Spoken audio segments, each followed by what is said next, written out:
So hello everybody. So we will start the technical session for this seminary. So I am Jérôme Toquet, Head of Technical Matters in Rallies in FIA. I work for the technical department, and with me will be Carmo Ousma. Hello.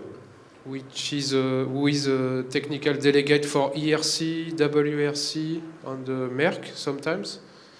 But his main focus will be for WRC this year.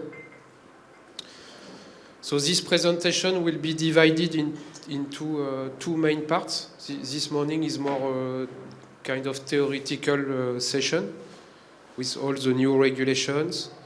And this afternoon there will be another session in a workshop, which is, I don't know, a few kilometers away from here. There will be a bus leaving at 1:15 in front of this headquarters. So if you want to attend it, please be ready 1:15 in front of the headquarters. So as I told you, this presentation will be first about rally regulations. So it's divided into 7 parts. But if you have any question, don't hesitate to stop us and ask your specific question if you want. So there will be general information, some information about eligible cars, safety equipment for rally cars, safety equipment for the crew, some information about tires, refueling, and the last part will be if you have any questions, don't hesitate to ask it. First, we want to show you a small video which highlight just to highlight that safety is really, really important in rally. So please be very careful when you check the cars, and especially all about safety. So because you can imagine in such a crash, it's really important that the seat is correct, the padding is correct, and that you have no doubt about the safety. So please take a special care when you check the car before the rally and make sure that you have no doubt about safety. As you know, regulations are changing every year. Not a lot, but every year it's some small new items.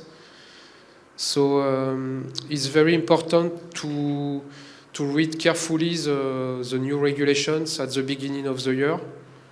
And not only technical regulation, but also Appendix L, which is about safety. And also sporting regulations, where you have some parts of technical regulation as well. As most of you already know, so all regulations are available freely on the FIA website. So if you go to the web and to FIA.com, section sport, you can find all the technical regulation, all the sporting regulation, safety, all of the technical list, which is very, very important when you check the cars. So all this is available on the website, and as you know, they are updated very often, and especially the technical list, which are updated nearly twice a month. So don't hesitate before your event to go to the FIA website and make sure you have the latest version of the regulation and technical list. You have also another section in the FIA website which is called Safety News. So this is a specific area of the FIA website, and there you will see really the latest news about safety. So it can be quite interesting to go to this section.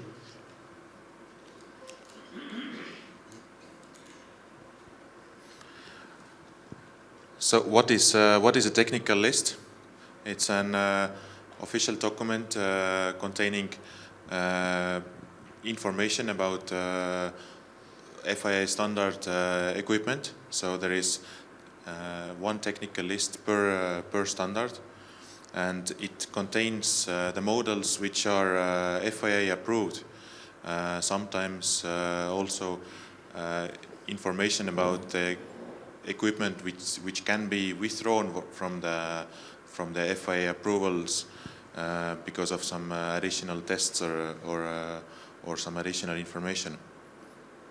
In the list, it's included valid examples of valid labels, information about the names of manufacturer, the model, the homologation numbers, validities, and also additional information or additional documents about the item, how they have to be used, what are the additional parts, etc.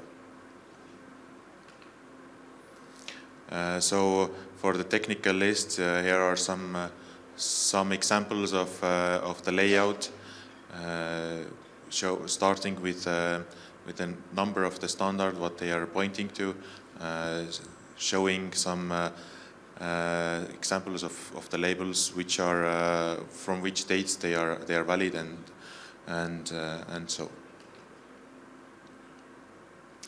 In the technical lists, there are a lot of dates written. So there are important is homologation end date, which is the date when the manufacturer, until the manufacturer can produce the item.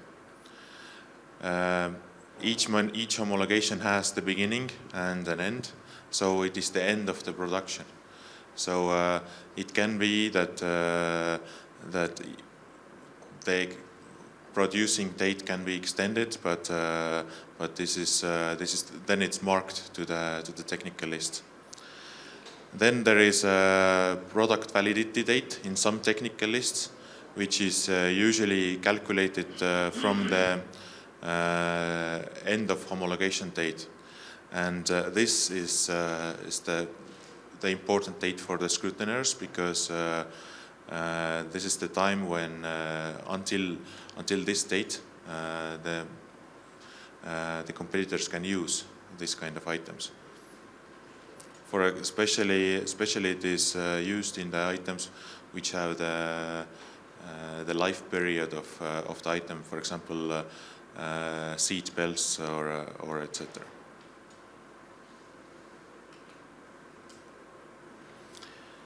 As Jerome said before, those all the documents can be found in the FIA website. Also the technical lists. If you go to section sport, there is a additional paragraph, technical lists. So if you open this, you can access to all the technical lists. But it's not enough if you open it just in the beginning of the season and working through, because if you're having your event coming, then please pay attention that the technical lists can be updated up to twice per month. For example, in the beginning of the week, when we were finalizing our presentation, we were working with one version of the technical list, but yesterday there was an update to one of the technical lists for the seats, so it can be updated really often. But always the last version is on the website, and the date of the version is always indicated at the bottom of the technical list. So every time when you're working on it, please refer to the website to be sure that it is the latest version. Also, as said in the beginning of the technical list part, there can be some equipment which is withdrawn from the list because even if the labels seem to be correct, the equipment itself seems to be correct, but because of some reason, the equipment is withdrawn from and the homologation is I would say taken back. So the equipment is not valid anymore, or the homologation may have expired. So please look for the technical list. Also in the technical list, there is a link to the presentation form, which is additional information describing the details of the homologated product, and it is to support scrutineers, because for some equipment, for example,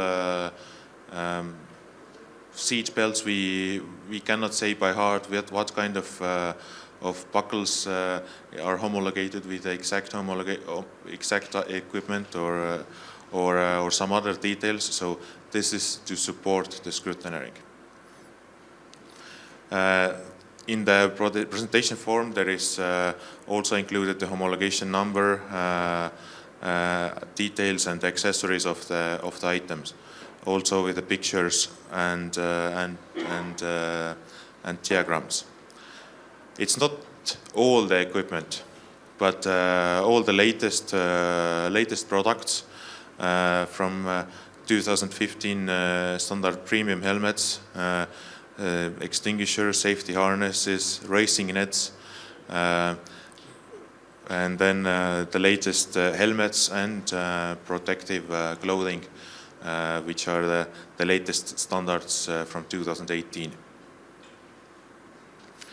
There are already a lot of helmets from in use from the standard 8859 2015. So it's very useful to have a look what kind of additional equipment can be used with the helmet and with what cannot, or the same thing, for example, with the harnesses. You can find the presentation form if you open the technical list, and on top of the technical list, between the example of the label and the table itself with all the data, there is a link. If you press there, then there will open a list, and you can have a look to the presentation forms. Sometimes there has been questions where how I can find it. We try to do the arrow as big as possible, so you can look. So some examples of the presentation forms. There are the overview of the product, the mandatory parts of the equipment. Without the equipment cannot be used, but also there are some options which are approved by the manufacturer. So additionally, what kind of equipment you can use. Then examples of the labels, detailed photos of the product. For example, a lot of latest helmet standards have some additional holes in the helmet, so there are pictures of those holes to understand if these are manufactured or not manufactured.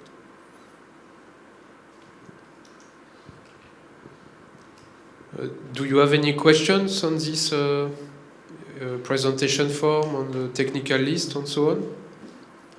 No?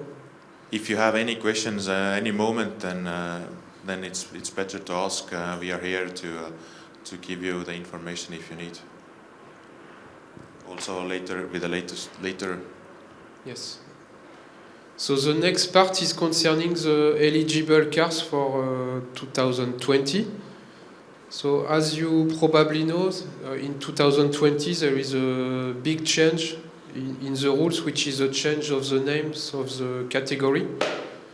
So actually, all names have been reversed. So that means, for example, R1 become Rally 5, R2 become Rally 4, and R5 become Rally 2. So it is a bit complicated, but we try to manage as much as better as we can. So in the article 251 of Appendix G, you have the definition of all the groups which are eligible in FIA events. And what you see in blue, highlighted in blue, is the new names for each category. So this is a general article of Appendix G. After, please remember that from 2019 to 2020, the names were just reversed. The regulations are very similar. They are just usual small changes, but the names are completely reversed. What is important to check for scrutineering is that you have to go to the sporting regulation and make sure that which cars are eligible for this type of championship and which Appendix G you have to follow. So for example, for WRC rallies, you have this big table that you see on the screen in the sporting regulation, and it will tell you, for example, WRC car, which article of Appendix G you have to follow. So if it is an older one, you have 2013. If it is a new version, it will follow 2020 regulation. Also for WRC event, you will see that now we have only WRC cars and Group R cars. So that means WRC cars and Rally 2, Rally 3, Rally 4, Rally 5. We don't have any more Group A or Group N cars in WRC Championship. So as I told you before, it's really important when you check the entry list that you go in the sporting rules and see which cars are eligible for this type of championship. Also be careful, there was for RGT cars and R3 cars, they still have to follow the 2019 Appendix G. So this is written in the table for RGT, older RGT and R3 cars, they have to follow Appendix G 2019. The older R2 and R1, they have to follow Appendix G 2018. Because in 2019, there was a big change in the R1, R2 regulation. So basically, you have a spec before 2019 and a spec after 2019. So it is a little bit complicated, but all the technical regulations which are mentioned in this table are still available on the FIA website. So if you go to the technical regulations, you will still find some 2018 regulations, but it is for some older groups.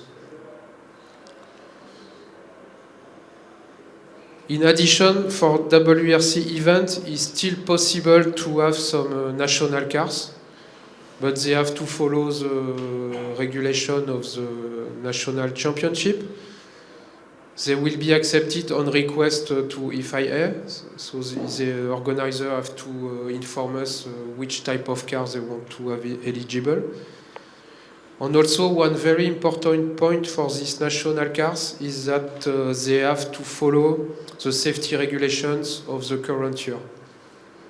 So this is very important. You cannot have, for example, a production fuel tank in a Group N car. You must have a safety fuel tank. So they have to be up to the 2020 safety specification. For the regional rally championship, so such as European Championship or Merck or Côte d'Azur and so on, so Group A and Group N cars are still eligible in these championships. So that's why they are mentioned in this table you have on the screen, which is only for RRC rallies. And you also have still Super 2000 rally cars that are not eligible for WRC anymore. And for these RRC championships, you have another type of car which is allowed, which is a car which have lost their homologations since less than 8 years. So there is a separate list of cars from these cars are not eligible or not homologated for less than 8 years. These cars are still eligible for RRC championships, but again, they have to be up to the current safety regulation. This list is also available on the FIA website. And for the national cars in RRC championships, you have to check the specific regulation for each championship because it can be different from if it is South America or Africa. So you have to refer to the sporting rules of each championship.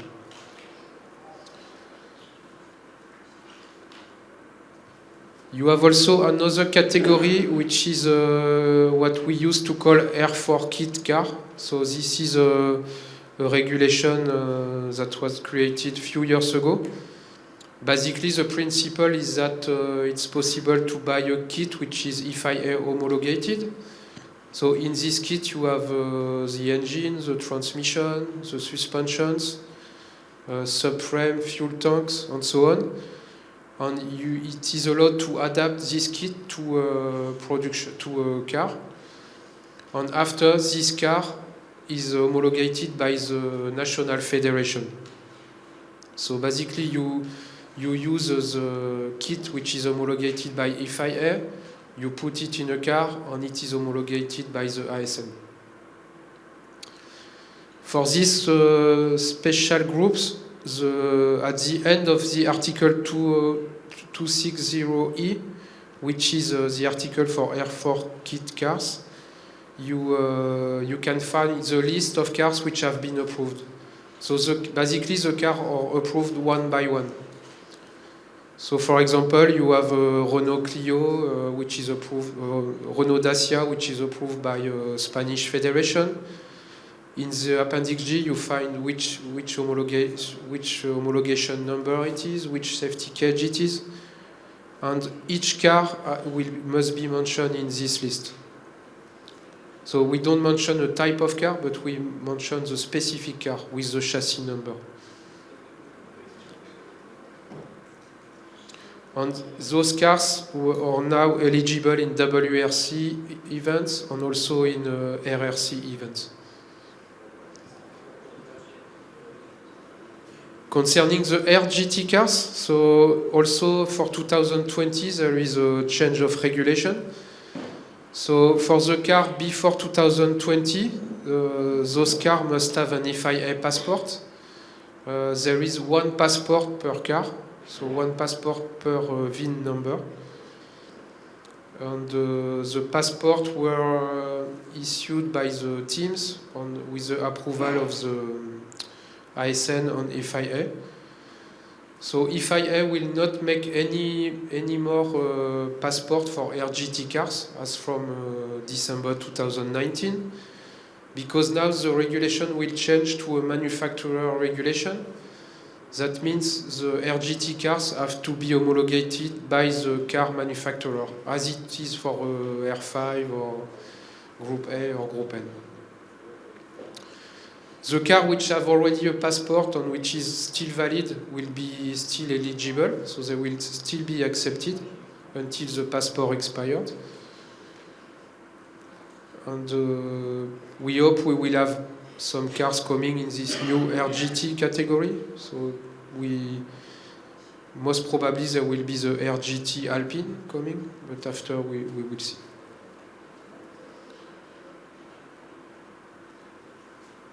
Concerning Rally 5 category, which was before R1, so this is, let's say, the lowest category we have in Rally at the moment. We changed the regulation in 2019 because we wanted that the team are more able to do some work by themselves. So the spirit of the category is that we homologate a safety package. So that means safety cage, seat support, encourage for seat support. And then the team is using a production engine, and they use production suspensions which are just reinforced. So this is, let's say, the grassroots category. And the idea is that the manufacturer will homologate the basic car, which is like it was before with Group A and Group N. And then the manufacturer homologate a safety package. So mainly safety cage, fuel tank, seat support, seat brackets. And then the team just have to follow the regulation. So that at the conditions that they are using a production engine. For this Rally 5 category, you can start from a car which has already A5 extension homologated by the manufacturer, or from a Rally 4 car, which was formerly R2 cars, but you just take the safety package of the Rally 4 car. So those cars who will compete in this category will have either a VRA5 extension or use VRA4 safety package. I hope it is clear because it's a bit complicated, but in reality it's quite simple. But so I think maybe you saw already there is some, for example, some Ford Fiesta R2 will be used as a Rally 5 car when they put the production engine and all the parts complying with Article 260.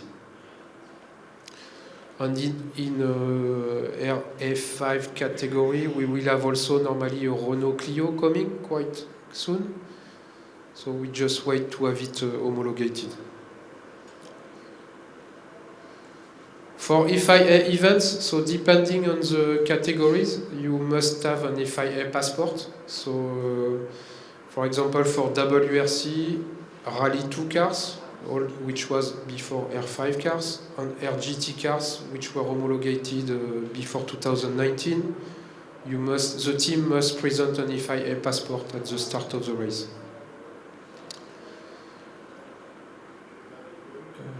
Yes, there is an article in Appendix G that says that the marking must not be touched or modified.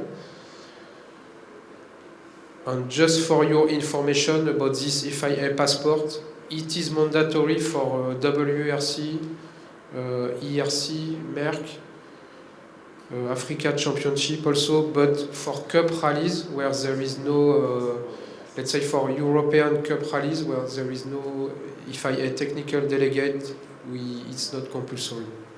So it's only for WRC on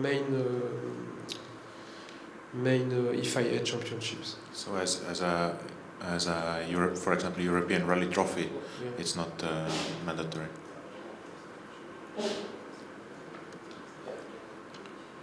Do you have any question on this eligibility, cars? Or? It's okay?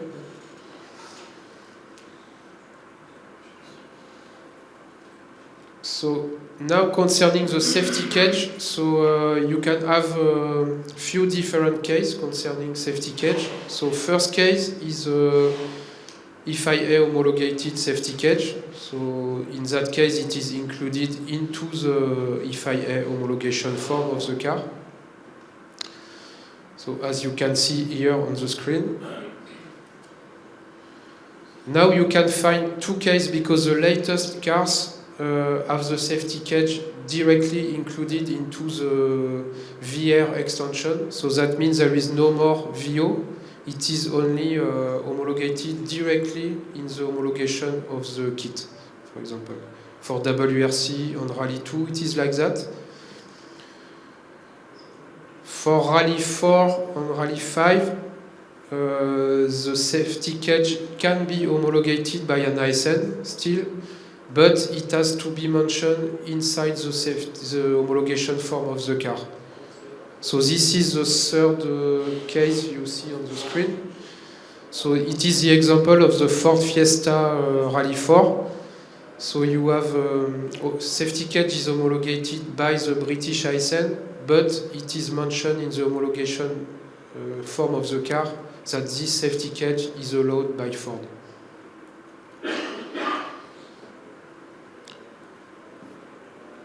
For some other categories, there is still the possibility to have ISN homologated safety cage, like it was traditionally for Group A and Group N.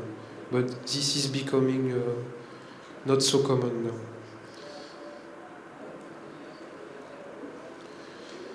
There are still some cars, even if there are very few cars in rally in reality, that have a self-made safety cage. This is disappearing in rally very quickly now because for most of the categories you must have an homologated safety cage. But if you find a group where you have a self-made safety cage allowed, please take care that it depends on the year of homologation of the car. So for example, if the car was homologated before 2017, you have to follow 2016 Appendix G. Because at this time there was quite a big change in the rules. So if the car is homologated before 2017, you must follow the 2016 Appendix G. If it was homologated after January 17, you have to follow the 2020 Appendix G. And there, in Appendix G, you can find all the prescription to build the safety cage, including the design, the dimension of the tubes, and so on. Still concerning the safety cage, when you have an accident during a rally, so it's really important to check that the safety cage is not damaged. For sure, if the safety cage is damaged, you have to report to the stewards. For sure, they cannot continue the event. So it's really important after each accident to check that the safety cage is not damaged before the team start to repair the car. We had some example, when it's very obvious, like what you see with the Fiat RGT on the screen here. We had also some case when it was not so obvious, like the car 73, the red car below, where the car doesn't seem so much damaged, but in reality, when you check the car, you can see that the safety cage tube is bended, and the seat supports are also bended. So again, in that case, that's game over for the rally. You have also to remember that only the manufacturer of the safety cage is allowed to repair a safety cage. So it's not a question to cut the tube and replace it directly. It has to be done with the approval of the manufacturer or by the manufacturer. So, for example, as far as we are concerned, when there is an accident on a FIA rally, for the car who have a passport, we just take the passport back. And we give it back only when we are sure that the car was fixed by the manufacturer of the safety cage or of the car. Do you have any question on safety cage or no? During last year, there was some cases during WRC events, because in WRC events there are quite often the manufacturers of the cars are present. It was some smaller tubes were bended. So in these cases, it was possible to repair it, but they had to consider that it has to be done in 3 hours repair time and so on. Just one question. If the car is damaged, it was bought for a private individual, does the manufacturer have to give them a certificate for repairing the cage? Yes, as a scrutiner, if you know that the car has been heavily damaged on a previous rally, first I think maybe you can take the national logbook, maybe, or write in the logbook that it has been damaged. but you have also the right to ask the competitor to prove that the cage was repaired by the manufacturer. Yeah. If you have any doubt, anyway, you can report to the stewards. Huh?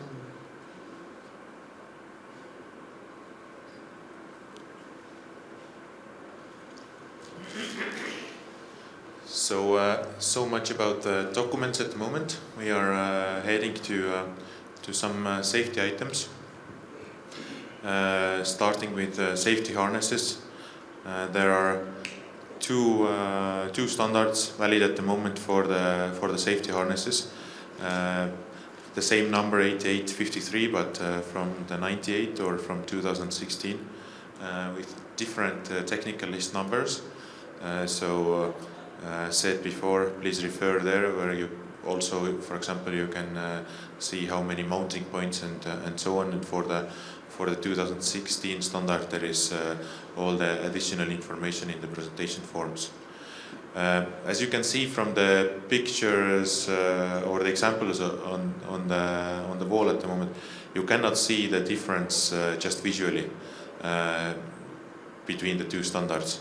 You have to refer for the information what is given in the labels and also in the additional documents. The 98 standard is valid at the moment, but it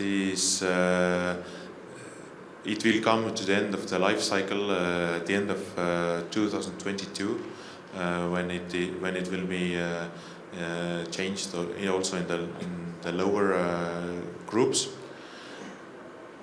But already the higher standard of the safety belt is compulsory for WRC cars, S2000 turbo cars, RGT, Rally 2 and Rally 2 kit cars. So as you probably know, all the former R5 cars have to have the higher standard seat belts. There is a life cycle for the seat belts. So the 8853 98 is valid for 5 years. You can see the example of the label. There is on one shoulder belt. There is bigger label with more information, and additionally with a holographic sticker. And all the other part of the harnesses, there is also the label. Very good way to understand if there is some problem with the belts is we have found a lot of fake belts because there are no holographic sticker nowhere. So this is already one good safety part to be sure that it's the correct item. For the standard from the year 2016 8853, the validity is the same 5 years. The labels are a little bit different, but the system is the same. That one bigger label on one shoulder belt with a holographic sticker additionally, and on all the other parts of the harnesses there is a smaller label. Also, as I mentioned, we have seen some fake harnesses. One thing is that they are missing the FI hologram.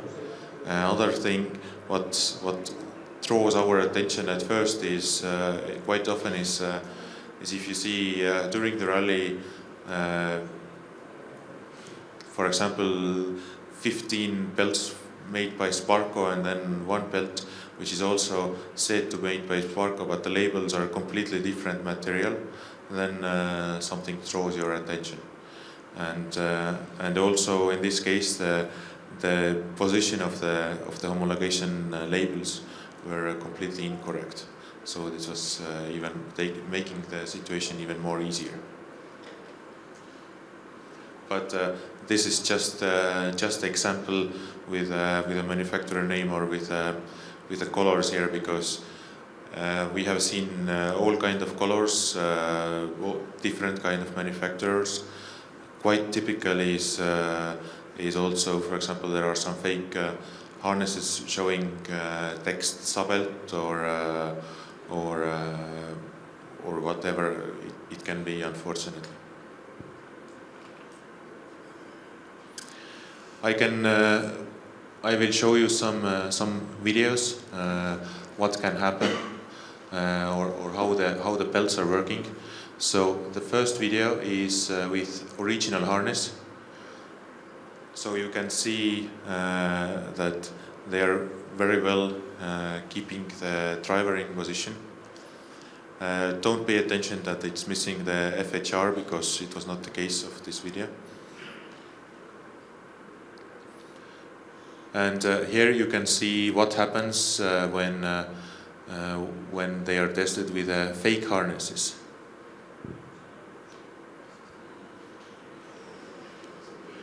Quite often with the fake harnesses, the buckles and the fixation points are the most weak part of the belt. So maybe the textile part itself is not breaking, but all the buckles are breaking, which makes it even more unsafe.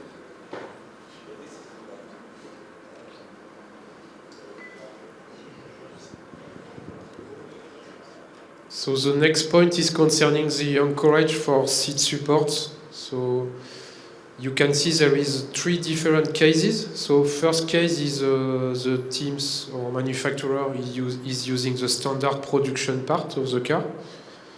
So this is the case you see on the screen.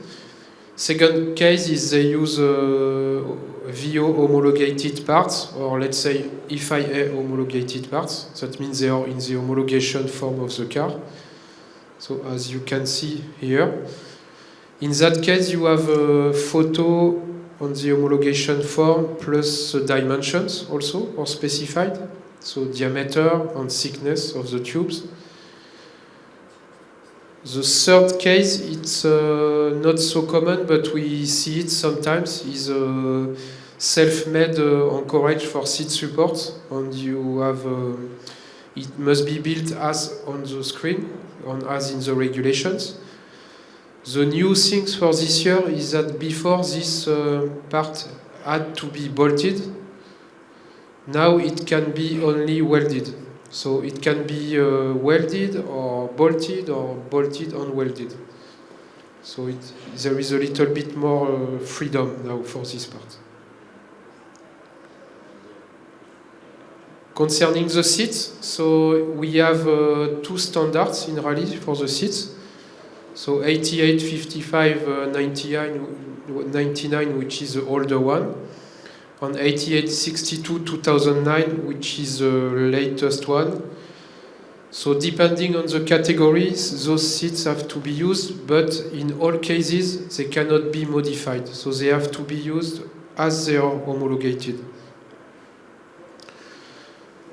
So you can see on the screen the 2 standards, 88, 55, 99. So all those seats are listed in technical list number 12. The second standard, 8862 2009, all those seats are listed in technical list number 40.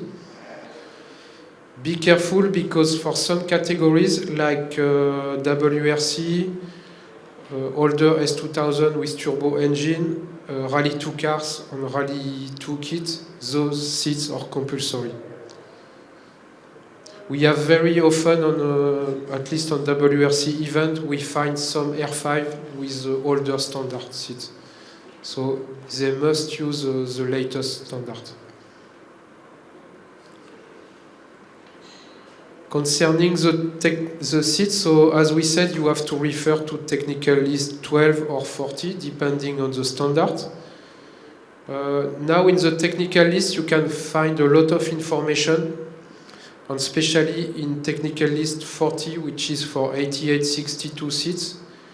you can find which type of label can be found.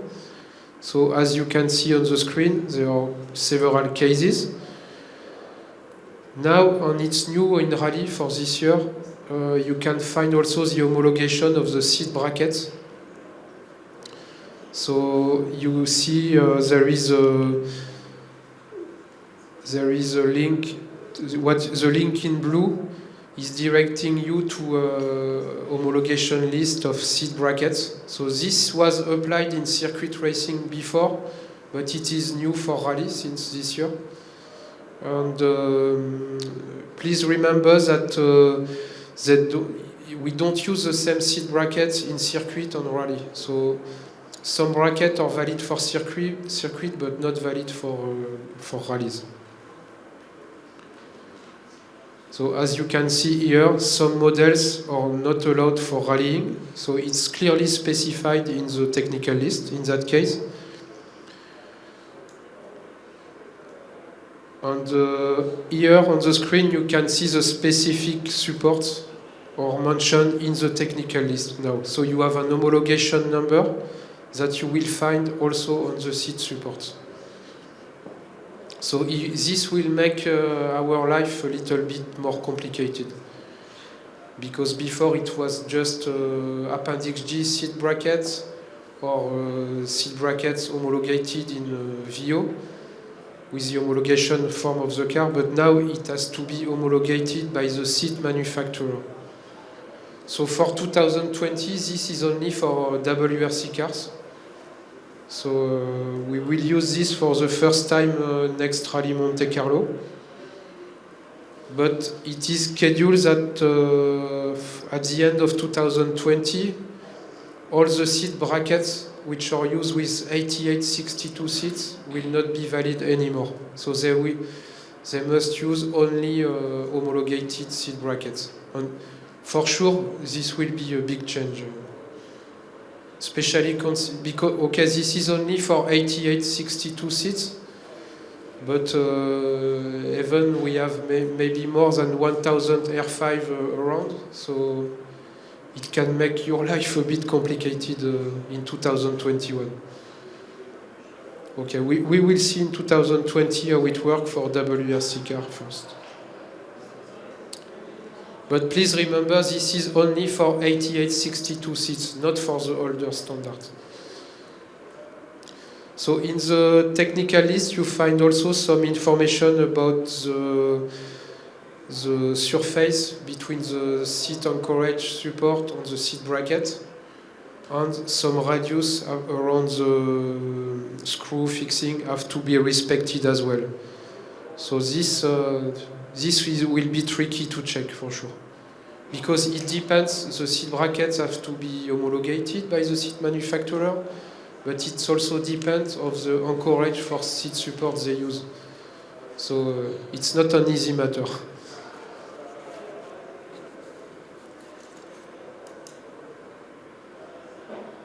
And yes, there will be some marking for these 8862 seats. So as I said before, you have to respect this surface between the seat bracket and the anchorage for seat support.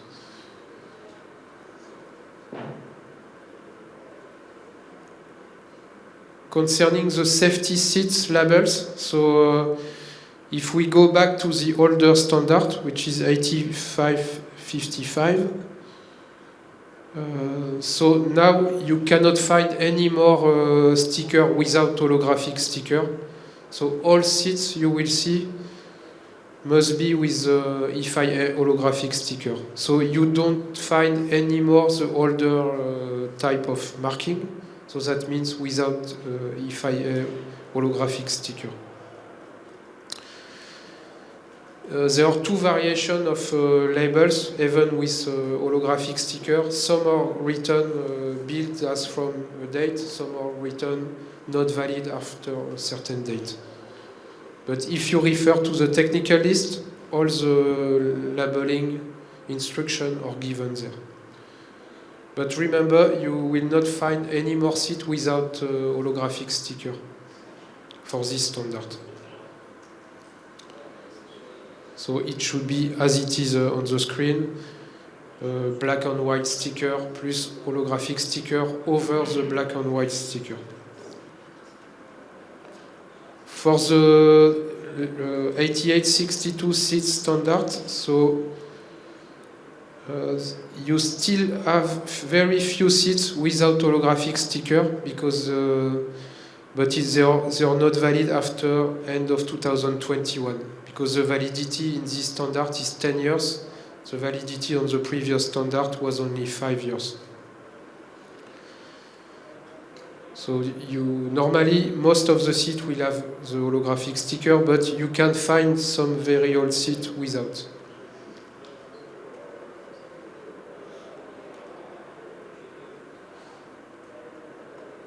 Concerning the seat position, again it's for 8862 seat standard, which is the latest one. It is very important that the driver fits very well in the seat. So it should be like you see with the green circle. So the eye line of the driver must be in the middle of the headrest. If it is over the headrest, it's not allowed. If it has to be just at the level of the seat. So this was not specified before in the regulation. It is now specified clearly in Appendix 253. So you find this information in Article 253 since January 2020. This is not easy to check because usually at scrutineering you don't have the drivers. So what we are doing in WRC, usually we take the opportunity of the shakedown to check at the start of the shakedown. This is the only way to do it because yes. But there is a weak point also because now some drivers, they already know that we are checking this at the start of shakedown, and when they see us checking it, they are making themselves lower. So we have to find usually the way when they don't pay attention that we are checking this eye line.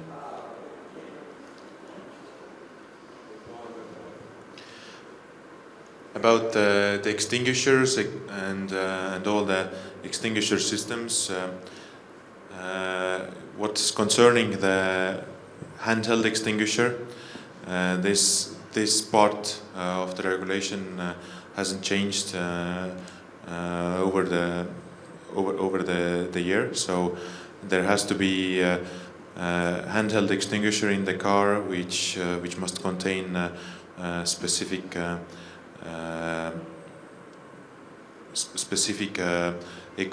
material to prevent the fire.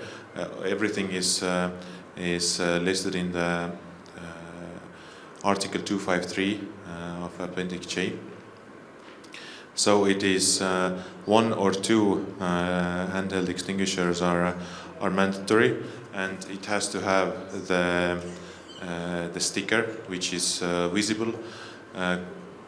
Must contain specific text about capacity, the type of the extinguisher, weight, and also the next inspection date.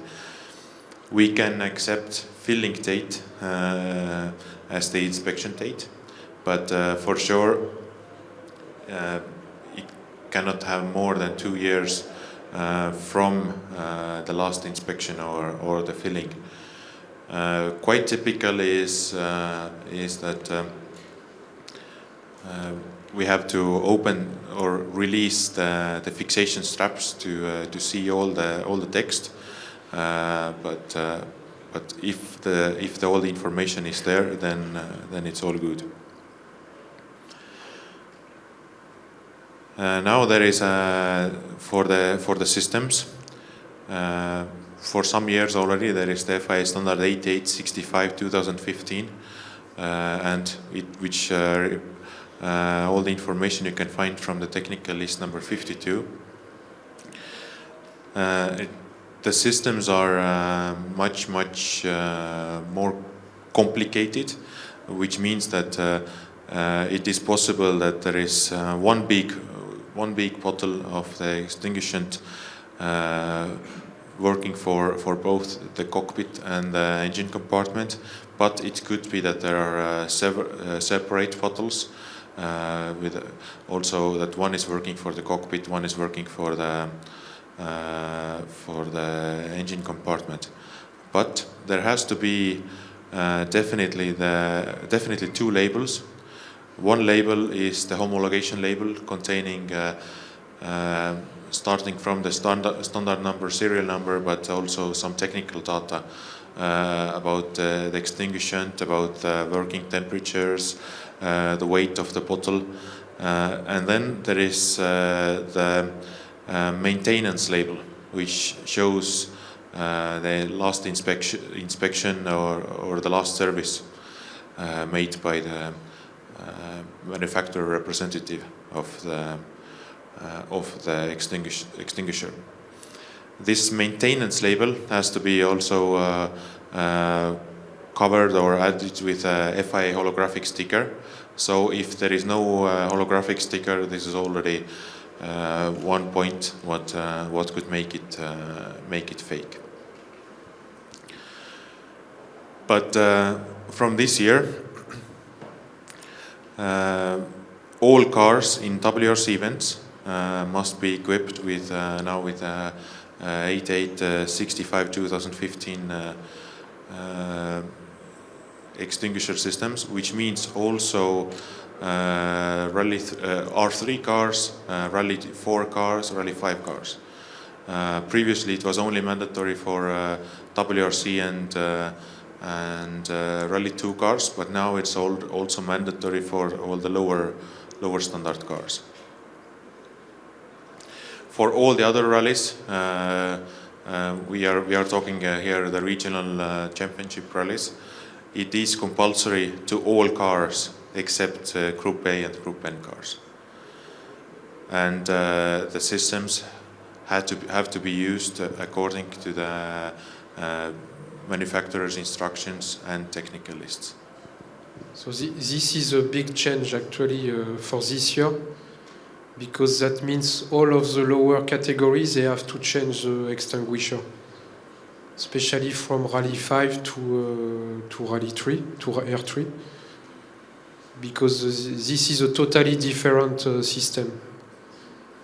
And it means that you just cannot change the bottle and think that it's okay.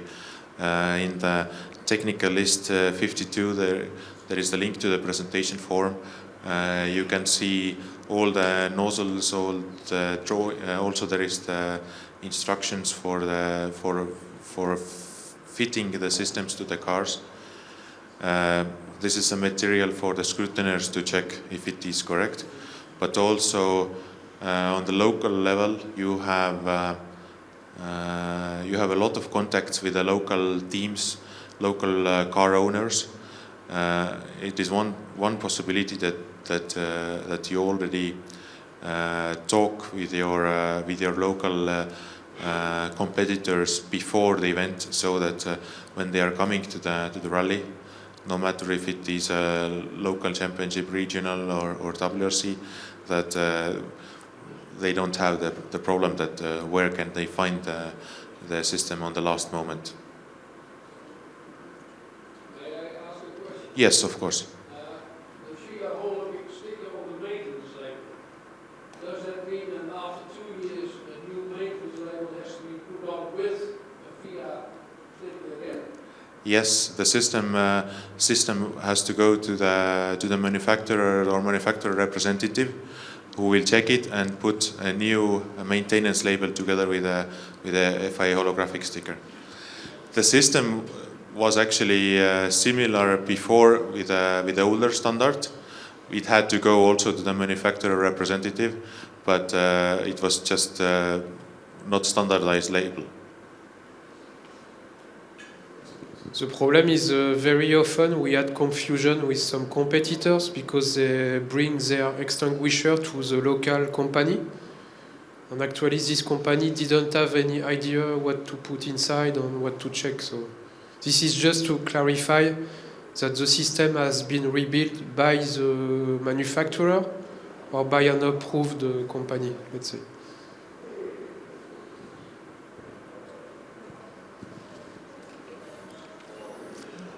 Also, there is still valid the regulations for the older equipment, which you can find from technical list number 16. But at the moment, it is for the national cars in WRC events or in other regional, for example, on regional rallies, it is for the Group A and Group N cars. The requirements for fixation, the service, is not changed over the year. It's similar as previous years, but there is the information what has to be written in the label of the bottle and so on.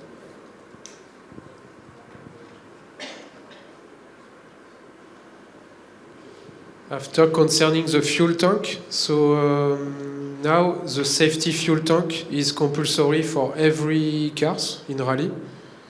So there is no question that if they have a production one or a safety one, for all cars now it's compulsory to have a safety fuel tank. Even for national cars, because they have to comply with the safety requirements of Appendix G. So normally at scrutineering you should not see any more cars with production fuel tank on the EFIA level at least. So each fuel tank must be identified with a specific EFIA label. So as you know, it is fitted on the surface of the bladder. It should not be damaged or removed or whatever. You should be able to check it at the start of the rally. The old labeling is not valid anymore, so that means now all fuel tank must have also the holographic sticker. This old labeling ended up in 2017. And as it was allowed only one time a 2-year rebuild, we came to the end of this system at the end of 2019. So now, for 2020, all fuel tanks should have the marking as you can see on the screen. That means with black and white sticker plus holographic sticker. So for FT3, FT3.5, it is a silver holographic sticker. For FT5, it is gold holographic sticker. So basically, the principle is that silver is for lowest standard, gold is for the higher standard.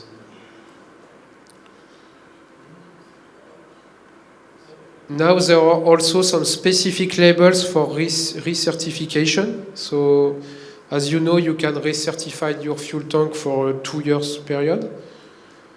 So in that case, the fuel tank must be sent back to the supplier. They will check it, and if it's okay, they will put the new labels. And original, as you can see on the screen, before 2017, they had to keep the original marking and put a service label, but this system was not the best one. Now they have to put a new label and specify that it has been extended. So actually the new system normally should make your life much easier. But in all cars now you should find safety fuel tank and safety fuel tank with holographic sticker.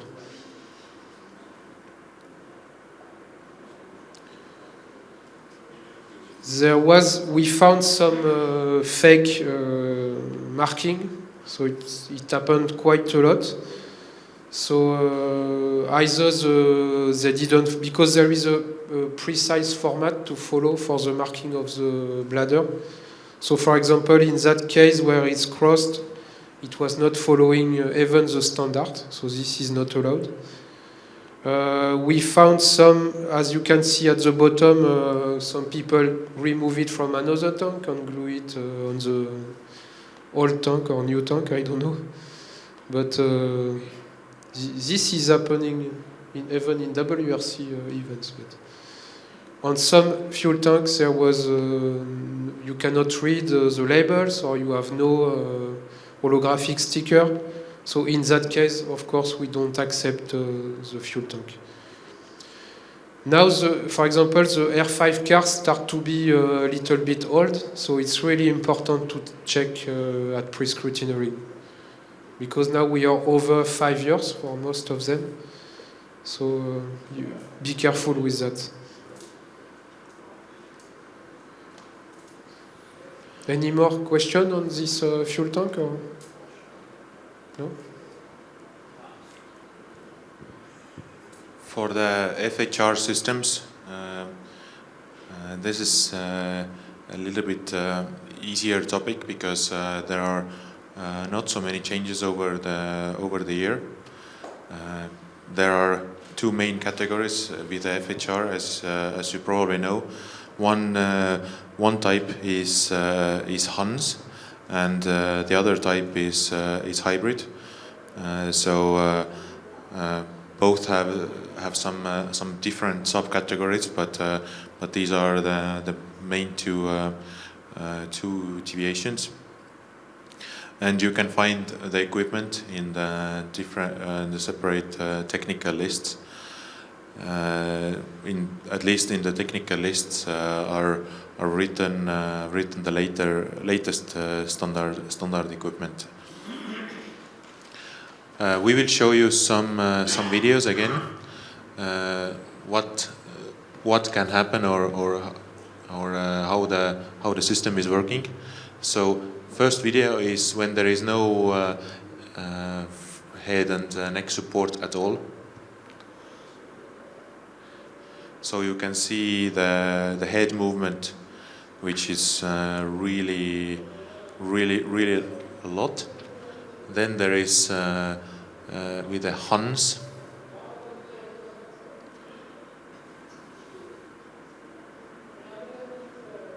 So completely different to when there was nothing. And then hybrid. As you saw, the head movement is different with Hans and hybrid, but for sure it was nearly nothing compared to when there was no head and neck support. We are not going to go to details.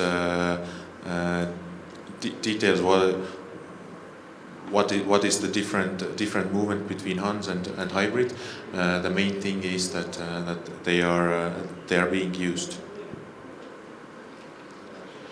So there are two standards, 8858 2002 or 2010. There is no validity date for the equipment, but what you have to look when you are checking those items is that they are in good condition, which means that they are not cracked, they are not bended, they are not damaged. The tethers, which are attached from the FHR to the helmet, they are not stretched or don't have any damages. For the 8858 2010 standard equipment, and there is all the equipment which is manufactured from 2013. The equipment is with a holographic sticker. So for the equipment which is already nowadays going more and more popular, it's quite common that there is also the holographic sticker. On those pictures, you can see some equipment where the label is on top of the neck support part, I would say, and quite often we can see that that the label is so worn that we cannot read the text anymore. If the label is unreadable, then we cannot accept the equipment. If somebody asks why the label is there, it is also one way to protect the equipment. That if the text is worn, it means that it has been already used so many times that probably, unfortunately, is the time to change it. For the use of FHR systems, they have to be used as they are meant, which means that there are the paddings which are, for example, on Hans, under the Hans yoke, which have regulations how wide they can be, maximum width from the yoke, or maximum thickness when the seat belts are fixed. So all those measurements have to be respected. No additional parts fixed to the FHR. There are sometimes some competitors who wish to use some personal paddings or personal extensions or so on. Unfortunately, those equipments are usually not tested, so it can be used only the additional items which are approved by the manufacturer.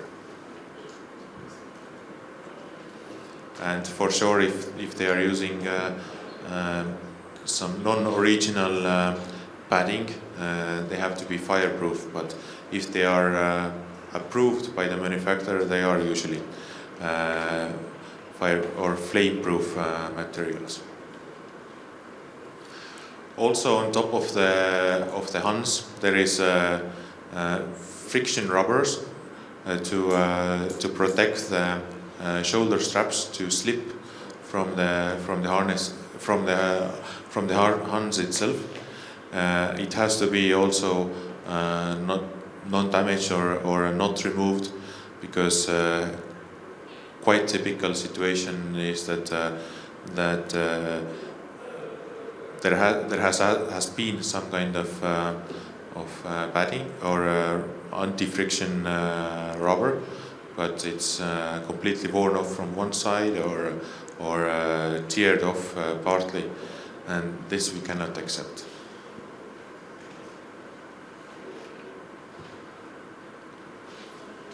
Unfortunately, we still see, not too often, but for example, even last year in WRC, we saw 2 cases where the Hans or hybrid was not fixed to the helmet. Luckily, it was in the beginning of the event, so we are quite sure that competitor paid attention later on. But this is something we still have to look, because if it is fixed only from one side, or if it is not fixed at all, it's completely useless. Also, thing what we wish we don't need to remind, but we have seen together with some local scrutineers in regional or FIA events, that some competitors still wish to use the Hans on top of shoulder belts, but it is completely inefficient. The Hans have to be always under the shoulder belts.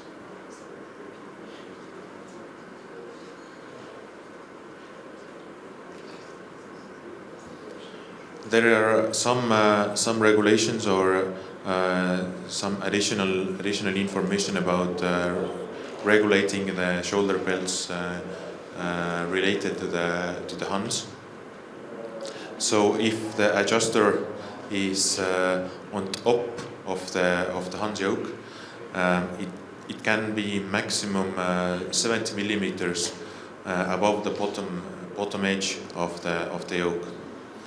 This is mainly because if there is some accident or some case, then the metal part of the adjusters could be dangerous for the neck of the driver already.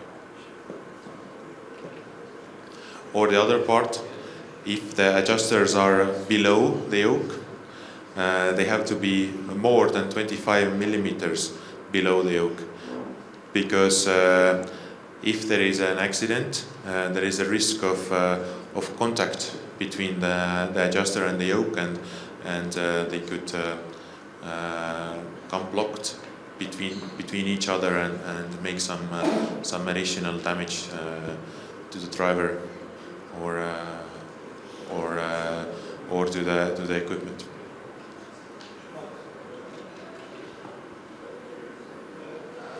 Then quite typically people are using either 3-inch wide belts, or they are using the narrower 2-inch wide belts not correctly. So for the 2-inch wide belts, they have to run correctly where they have to run on the hybrid or on the Hans, in the middle of the guide, not on the edge, as it shows on the top drawing. Or when there is the 3-inch wide shoulder belt, the wider part has to be on the neck side, not on the edge side, because there is the risk that the shoulder belt could slide off, or just after few events, the belts are so damaged that they have to be thrown away. So now concerning the helmets, so there is no big change compared to last year concerning the helmets. So as you know, probably all the helmet standards are listed in technical list number 5. So there you find all the standards which are approved. Of course, as FHR device is compulsory for rally anyway, so all helmets should be compatible with that. So you find the standards which are allowed for rally are 8858, 2002, 2010, 8859, 2019, which is most recent, 8860, 2004, 2010, and the latest one, 8860, 2018. All of these standards have a specific technical list, so it's good, as we said before, to take the latest list and have it available when you do scrutineering. 8860 2018 standard is compulsory for P1 drivers in WRC. So, but at the moment it is only compulsory for WRC drivers. Be careful when you check the helmets that you don't have any damage, or competitors do not put any camera support or modify the helmets. And the decoration have to be as recommended by the manufacturer. So this is not really easy to check, but if you have any doubt, you still can raise the question to the team. Concerning the labels, so in the technical list you have all the type of marking which are allowed or not allowed. So for example, 8858 2002, now it should be only Snell 2010. You should not find any more 2005 since last year. And each type of helmets have its own type of marking. So it's really important to print the technical list, and when you check, compare with the technical list, because there are so many different standards, it starts to be a little bit complicated. Since 2019, there are also holographic sticker for helmet, but there is still a possibility you find some without. But that's why it's really important to check the technical list. So here also you have all the type of label for 8859 helmet or 8860 helmets. On the next page you have also all types of label for the latest standard, which is 8860 standard.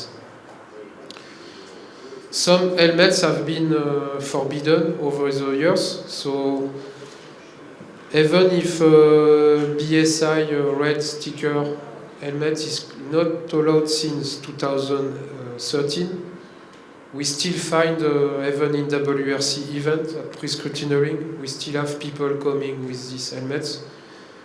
Mostly because sometimes they are allowed in the national championship. So, but at least on the FIA event, you should not accept any of these type of helmets. The Snell 2000 are not allowed since a long time also, but still we find some of them. On the 2005 are not allowed since end of 2018. This list is also published at the end of the technical list. So on the first page you have all the labels and marking which are allowed, and at the end you have all what is not allowed anymore. So it can be quite useful for you when you check the helmets.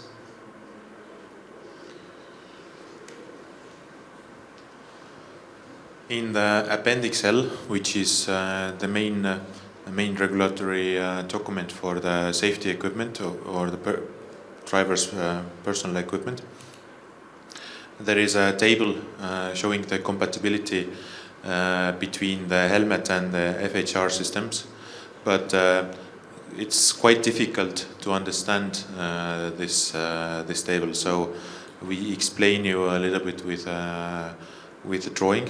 If you have any questions, don't hesitate to ask. So on the left side, you can see the FHR parts with FHR and the tethers, and on the right side you can see the helmets. There are some red crossings, so I will explain you in the following minutes. But as you can see, it is allowed to use, for example, older standard Hans with a newer standard helmet, or vice versa, older standard helmet with a newer standard Hans or FHR, as long as they are mechanically compatible, which means that the tether endings are good for the fixation of the anchorage to the helmet. But where comes the red crosses is when there is the 8858 2002 Hans, which means that the Hans the Hans itself is like the older standard.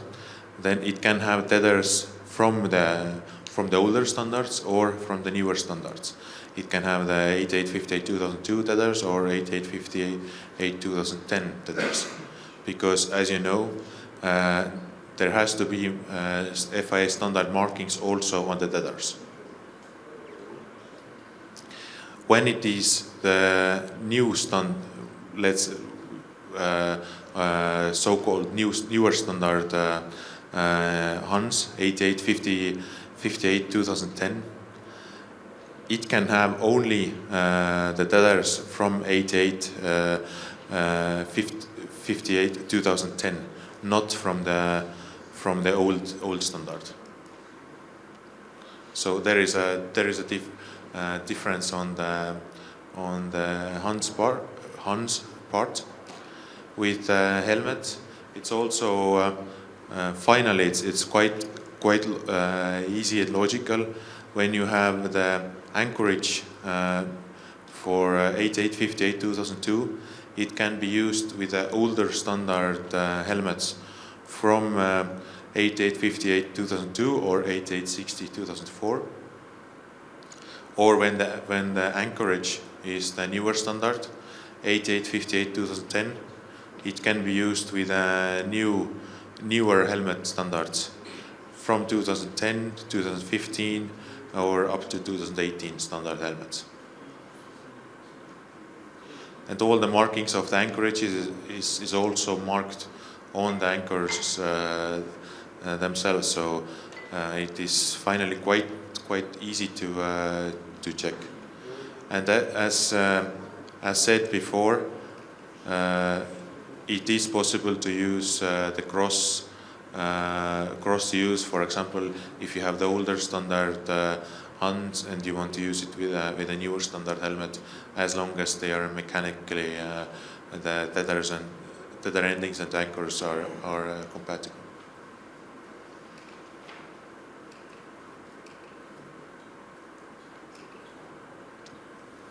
For the clothing, as you know, all the drivers, both driver and co-driver have to use safety equipment.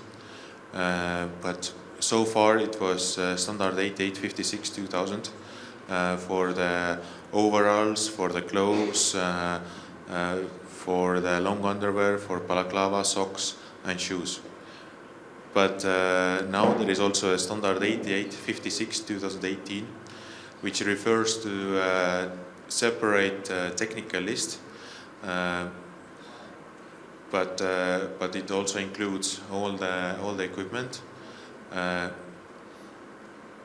From this year, it is compulsory in WRC for the Priority 1 drivers to use the higher standard clothing, which means that all the drivers with the WRC cars have to use the higher standard equipment.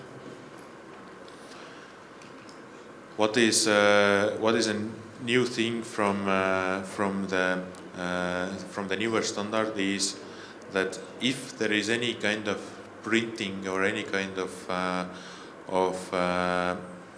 logos or anything which is manufactured to the overalls, the competitor have to show a certificate. Previously, it was just a text that it had to be done according to the manufacturer instructions, but now in the regulations it's clearly written that there has to be accompanied by the certificate from the manufacturer. And as on the lower standard, the logos, if there are any stitching through the layers, it can be only through the outside layer, not through the both layers of the equipment. So as said before, it is only for the new standard for the certificate of the logos, not on the older standard. Here is an example of the layout of the certificate, which is more or less similar as you can see the presentation forms for the different FIA equipment or all the other equipment, which is even the layout is similar as the car homologations or so on. So it is easy to read and easy to understand. Also in the really warm events, there is possibility to use cooled underwear, liquid cooled underwear. So it has to be according to the FIA standard. Just to remind you that this can be used. unless it is homologated equipment. Also, if they use some, because there are also some like cross-country or autocross, they use something over the overalls, it has also to be marked, as it is stated here. Yeah. That the items, equipment has what they are using in the car has to be FIA homologated. With labeling systems, with the older standard and with the newer standard, the systems are similar between the two standards. There is small differences in the layout of the labels, but the way they are marked is the same. So for the overalls, there is the holographic sticker close to the zipper. Quite often we have found that because the competitor has washed the overall after the event with too many times, or mainly because of the too hot water, and the holographic sticker has been disappeared or has lost its color. So unfortunately, if the holographic sticker is not holographic sticker anymore, we cannot accept the overall anymore.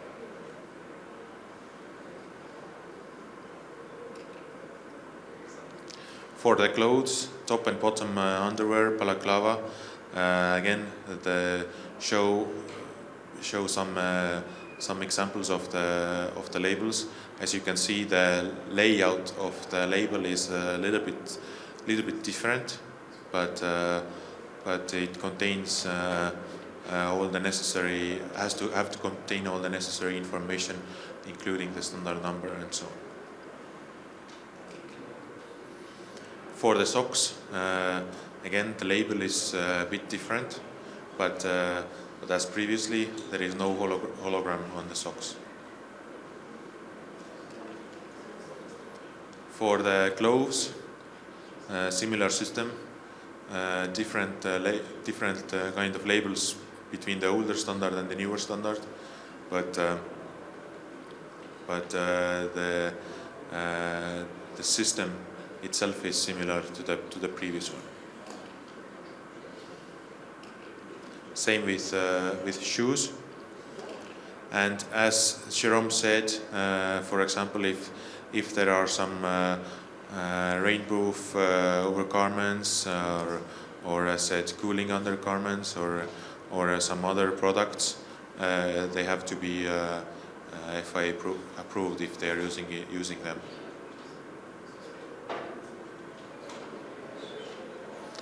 Do you have any questions about protective clothing?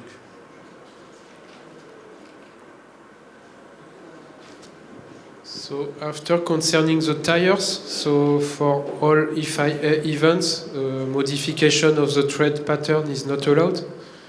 So that means competitors have to use the tires as they buy it. There is no homologation for gravel tires, but if we have a feeling that they have modified the tread pattern, we still can investigate with the tire supplier. Concerning the tarmac tires, there is a list of homologated tires for tarmac rallies. This list is available on the FIA website also. So, and it is updated each time we have a new homologation request for tires. So in this list you find all the tarmac rally tires which are accepted for rallies. So the tires, as we said, cannot be modified at all. So this is including on the cutting. So for example, if you have a case like you have on the left here, this is not allowed in WRC or ERC or APRC and so on. Yes, so this list is available on FIA website. If you want to have a look, you just go on the website and you can have it easily. Still concerning the tires, so because we have a limitation of number of tires per event, each tires must be fitted with FIA barcode for FIA events. But for WRC specifically, now we have also RFID tags. So you have one or two barcode plus one RFID on the outside of the tire. For the barcode on the tires, the system is that you have two possibilities. Either you have a single barcode tires on the tire and it is a yellow one, or some tires that can be used in both directions. They have two barcodes. One orange on the outside and one red on the inside. But at any time when the scrutiners want to check the tires, it should be possible to see the barcode or to scan the barcode. You have also to be careful because sometimes the manufacturer has his own barcode. So for example, Michelin tires is quite often this case.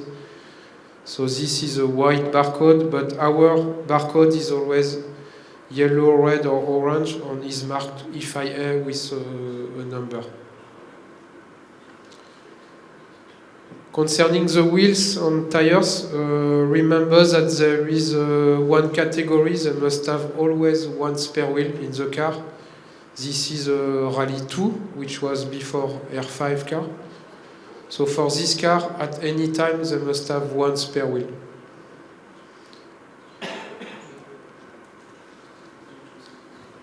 For the refuel zones,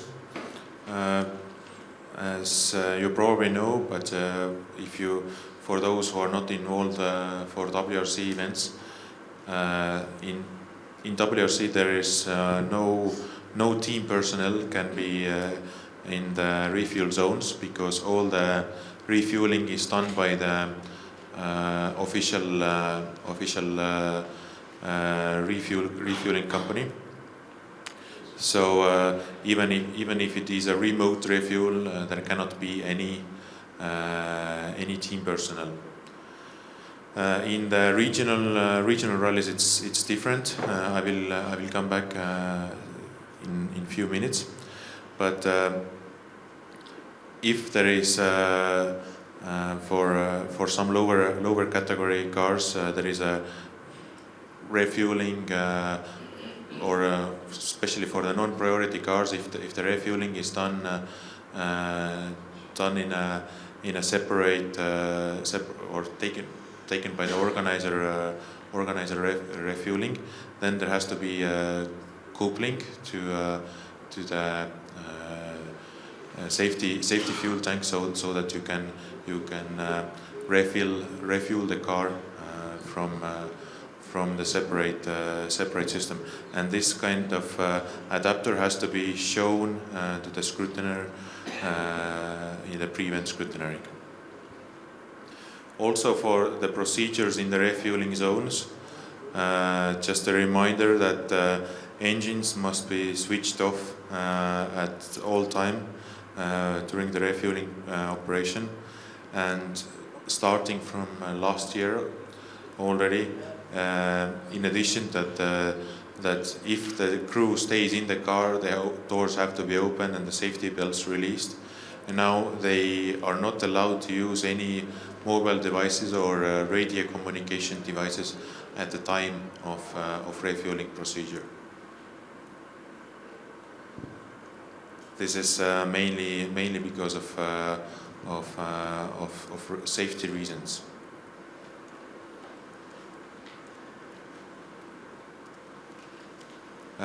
In addition to the refuel zones, as said before, there are some additional regulations. One thing is that all the persons working in the refueling zones, also in the regional rallies, the team members who are helping the crew to refuel the cars, have to use clothes which are adequate protection against the fire. So any kind of shorts or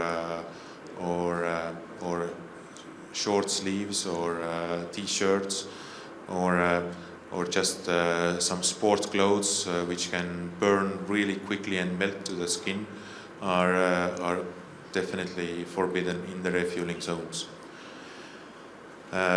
We are quite often fighting with the organizers that we can see that yes, the team members are already quite used to use some protective clothing, but there's either the scrutineer or the marshals working in the refueling zones are not wearing some protective clothes, and this is something what should change in the next events.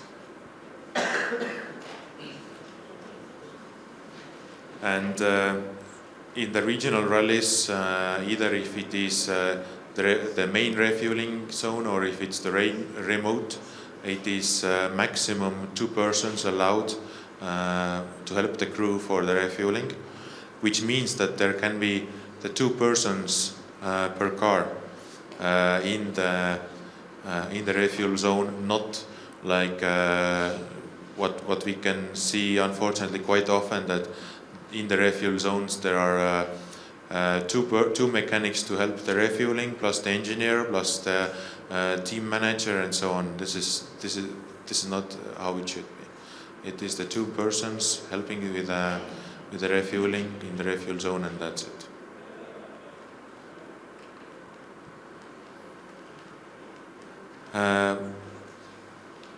One thing what is quite typical, unfortunately, in the rallying, but not so common anymore in the last years, is that sometimes, I don't know why, but some cars they lose some wheels during the stages. They try to continue after the end of the stage, but when it starts the public road, then the cars have to be only running with on the 4 wheels, freely rotating, and wheel, which means that there is the rim and the tire and everything. If it is no tire on the rim, then we cannot consider this as the freely rotating wheel, because there is no tire anymore. Also, it is now not only just the part of the public road, but also at the start of the special stages. So there has been some cases a few years ago when they were trying to use some freely rotating tire wheel on the road section, and just for the stage they changed to some rims, but this is not allowed anymore. So if you see any kind of case like this, it has to be reported to the stewards. The best way to have any proof also is if you can take some video with even low quality with a mobile phone. It's enough, but at least moving picture showing that it was definitely driving on the public road. Do you have any questions about this topic? Or any questions, discussions about what we have spoken so far? So don't hesitate if you have any question. Yeah.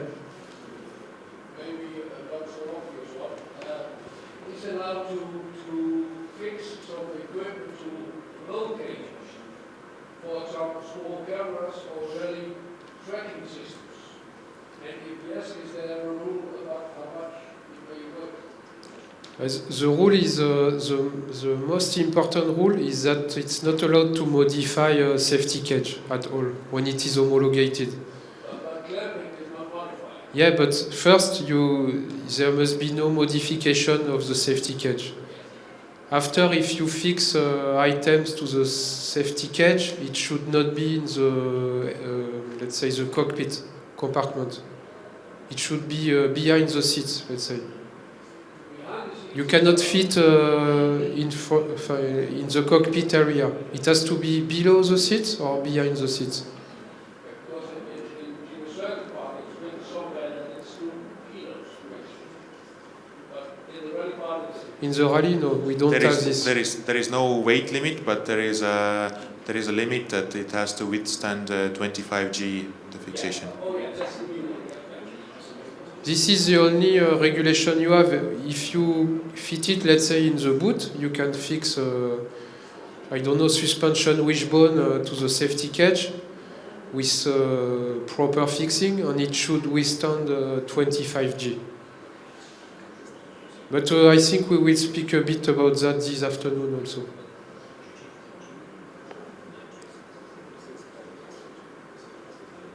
Any other question? Or? Yeah. Will this presentation be available? Yes, I think so. I will ask to Jérôme, my colleague, if he. But yes, for sure, we will make it available. Yeah.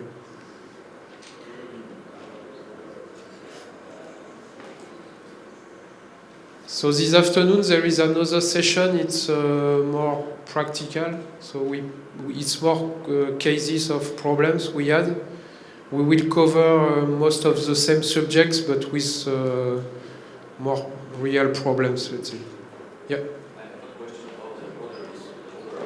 How this works with the certificate for the producer.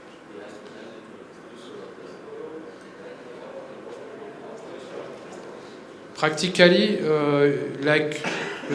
let's say the basic rule is that it's up to the competitor to prove that he complies with the rule. So when he comes to scrutineering, he should have this certificate with him. From the producer of the overall, yes. Yeah. There is for the new standard, there is a specific form to fill. What Carmo showed before, but it must come from the overall producer. It will not be easy, but we will see. At the moment, it is definitely mandatory on the new standard. So it is at the moment it is under control, and we can see how it starts working with the newer standard. But it should be when the competitor buys the overall or the equipment, it immediately receives also the certificate.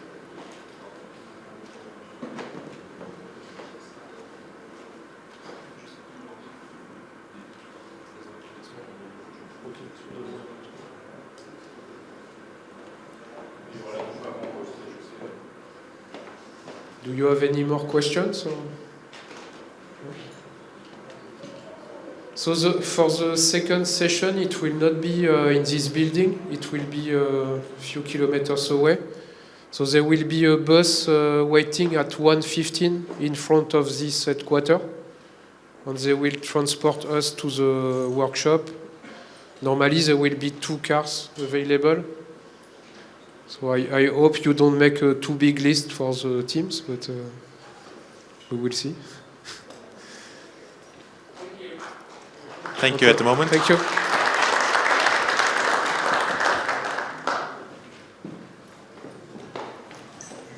Sorry, there is food also at 1:30 in the first floor, I think. 12:30.